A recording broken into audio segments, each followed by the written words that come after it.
Assalamualaikum dan salam sejahtera. Anda bersama saya Nurul Saadah Latif dalam Sinar PM 20 Oktober 2020. Ini berkenaan persetujuan antara UMNO dan PAS untuk mendaftarkan Muafakat Nasional secara rasmi di Jabatan Pendaftaran Pertubuhan.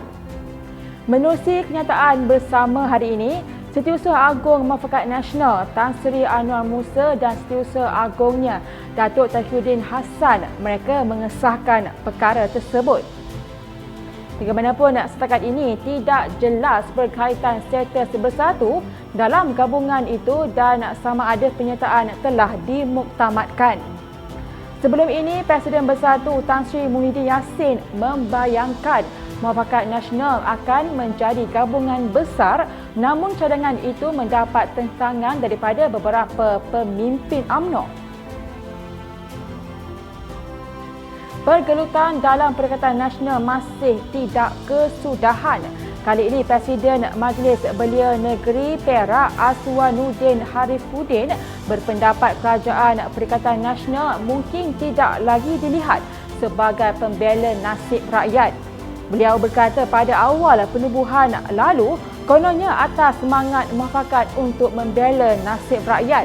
Tetapi sejak akhir-akhir ini jelas kelihatan pelbagai tuntutan jawatan berserta lain-lain imbuhan yang diakhiri dengan ugutan demi ugutan.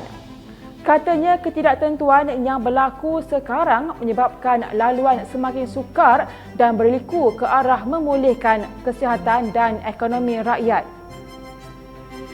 Pergelutan politik turut menarik minat Sultan Selangor, Sultan Sharifuddin Idris Shah Al-Haj.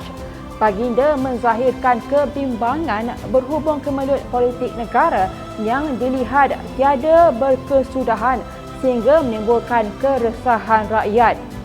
Setiausaha Sulit Sultan Selangor, Datuk Muhammad Munir Bani berkata, Sultan Sharifuddin turut berpandangan bahawa rakyat telah mula bosan dan meluat dengan segala tindak tanduk ahli politik percakaran dalam merebut kuasa.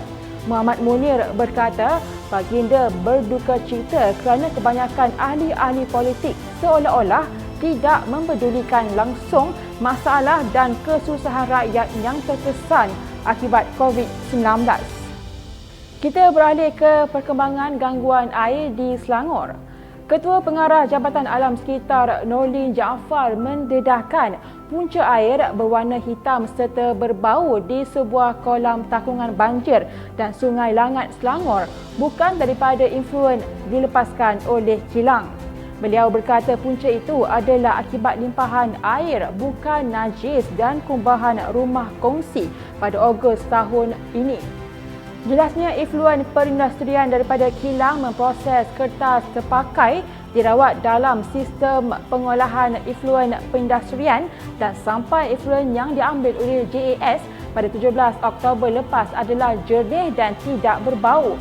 Harap pihak berkenaan dapat selesaikan masalah air ini dengan segera. Kita beralih ke berita sukan. Jurulatih berpengalaman B. Satyanathan yang dipecat sebagai Ketua Jurulatih Selangor baru-baru ini masih berhasrat untuk meneruskan karier kejurulatihannya dalam saingan kompetitif. Di usia 62 tahun, bekas pengendali skuad kebangsaan itu mengakui masih banyak ilmu ingin dicurahkan selain berkongsi pengalaman luas yang dimilikinya. Satyanathan yang telah menerima beberapa tawaran daripada pasukan tempatan serta satu tawaran daripada kelab luar negara yang berminat mendapatkan sentuhannya, bagaimanapun enggan terburu-buru dalam membuat keputusan. Sebelum akhiri Sinar PM kepada anda, Perintah Kawalan Pergerakan Bersyarat telah bermula.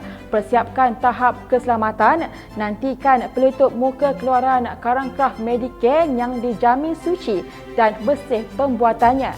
Dan teruskan setia bersama Sinar Harian di portal Facebook, Instagram, Twitter dan YouTube. Dan jangan lupa untuk mengatur aplikasi Sinar Harian bagi mengikuti perkembangan semasa dalam serta luar negara.